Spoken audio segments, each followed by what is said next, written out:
Jamana ta'uun koo dhiigaan araarfame meekootu ka yeroo yaadu barbaacha Yesuusiin naaf godhame akka yakki koo natti mureetti du'ee nafnee kaafameera du'aan abbaa koo Adaamirraa dhaale masiichi narraa fuudheera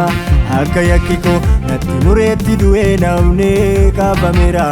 du'aan abbaa koo Adaamirraa dhaale masiichi narraa fuudheera birmaduun maaliif hin dhaaluure birmaduuni Igalma Waaqayyoon geeddarameera koo eenyummaanii si'achi waanjoo garbummaa jalaatti ni qabamu sammuun koo toora waan nan madaallee naanayyamu birmaduun maaliif hin dhaaluure birmaduuni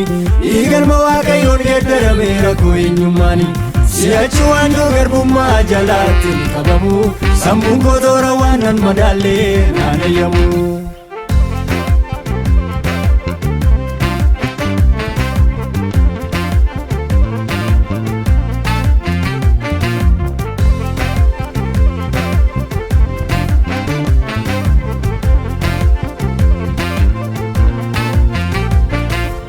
Kama cubbuun boqoo cabsee jalaafeessa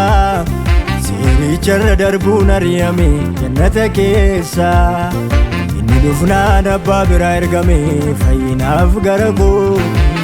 kanni naannoo koo mo'ame ifaan guute manni koo qoonni koo gooftaa dhugaa ba'uudha qajeelummaan hojjete keessa jiraadhee ufee nan bayyaannadhee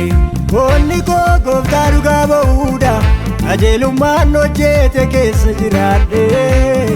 ufee nan bayyaannadhee galanni hatuuramu keessa oolchaa koo galaana gaarummaansa utubaan nagaa koo deebi'eera herreegni koo isaan kaffalameera galanni hatuuramu keessa oolchaa koo galaana gaarummaansa utubaan nagaa koo deebi'eera herreegni koo isaan kaffalameera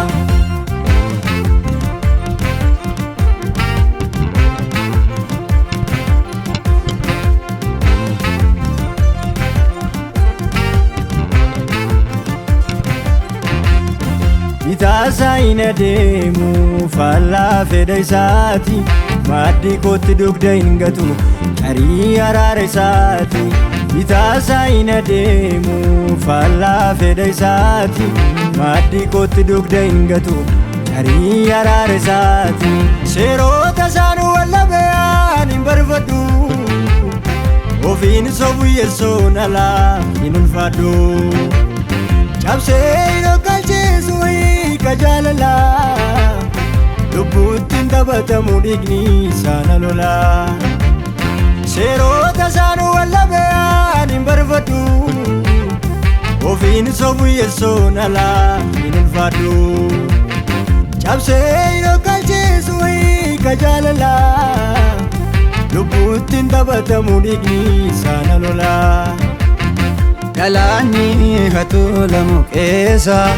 oolchaa koo galaana gaarummaansa utubaan nagaa koo deebi'eera